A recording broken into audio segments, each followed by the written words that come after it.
നമസ്കാരം. ന്യൂസ് കേരള പ്രധാന വാർത്തകളുമായി CK Nasar Kanhangad. Donald Trump തത്തുല്യ ഇറക്കുമതി ചുങ്കം പ്രഖ്യാപിച്ചതിനു ശേഷം ലോകത്തിലെ ഏറ്റവും വലിയ ധനികർക്ക് ഉണ്ടായത് $50,000 കോടി നഷ്ടം. US ഓഹരി വിപണികളിൽ $5 ലക്ഷം കോടി നഷ്ടമാണ് രേഖപ്പെടുത്തിയത്.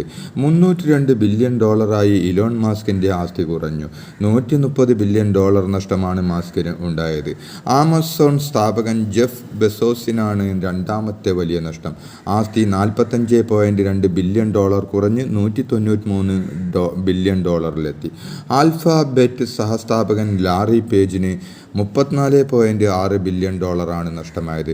മാർക്ക് സക്കർബർഗിന് $28.1 ബില്യൺ നഷ്ടമുണ്ടായി.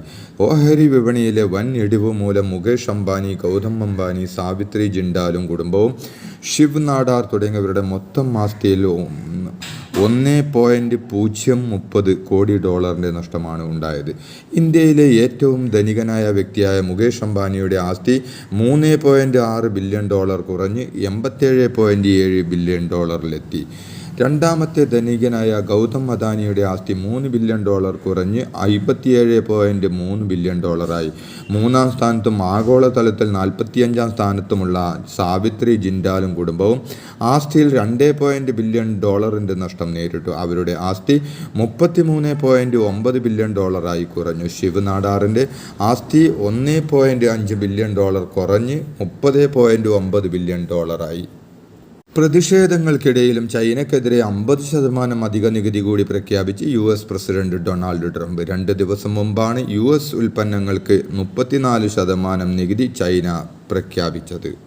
ചൈനീസ് ഉൽപ്പന്നങ്ങൾക്ക് 34% നികുതി US പ്രഖ്യാപിച്ചതിന് പകരമായാണ് ചൈന USനെതിരെ പകരച്ചുങ്കം പ്രഖ്യാപിച്ചത്. ഇതിനു പുറമെ എല്ലാ രാജ്യങ്ങൾക്കും 10% അടിസ്ഥാന നികുതി നേരത്തെ ട്രംപ് പ്രഖ്യാപിച്ചിരുന്നു. ഇതോടെ ചൈനയ്ക്ക് ആകെ ചുമത്തുന്ന നികുതി 94% ഉയരും. US ചുമത്തിയ 26% തീരുവയ്ക്ക് പ്രതികാര നടപടി വേണ്ടെന്ന് ഇന്ത്യൻ സർക്കാർ തീരുമാനിച്ചതായി റിപ്പോർട്ട്. ഉന്നത സർക്കാർ ഉദ്യോഗസ്ഥരെ ഉദ്ധരിച്ച് വാർത്താ ഏജൻസിയായ റോയിട്ടേഴ്സാണ് വാർത്ത റിപ്പോർട്ട് ചെയ്തത്. ഇന്ത്യയും അമേരിക്കയും തമ്മിലുള്ള വ്യാപാര കരാറിനായുള്ള ചർച്ചകൾ നടന്നുകൊണ്ടിരിക്കുകയാണെന്ന് ഉദ്യോഗസ്ഥർ പറഞ്ഞു. തൊഴിൽ മന്ത്രിയുമായുള്ള കൂടിക്കാഴ്ചയിലും തീരുമാനമാകാതെ ആശാസമരം. ഓണറ്റേറിയം കൂട്ടണമെന്നതടക്കം 5 പ്രധാന ആവശ്യങ്ങൾ അടങ്ങിയ നിവേദനം സമരസമിതി നേതാക്കൾ മന്ത്രി ശിവൻകുട്ടിക്ക് നൽകി. ആരോഗ്യമന്ത്രിയോട് സംസാരിക്കാമെന്നാണ് തൊഴിൽ മന്ത്രിയുടെ ആശ്വാസവാക്ക്. അതിനിടെ വേതന വർധന പഠിക്കാൻ സമിതിയെ നിശ്ചയിക്കാമെന്ന തീരുമാനവുമായി മുന്നോട്ടു പോകുമെന്ന് ആരോഗ്യമന്ത്രി പ്രതികരിച്ചു. സ്കൂളുകളിൽ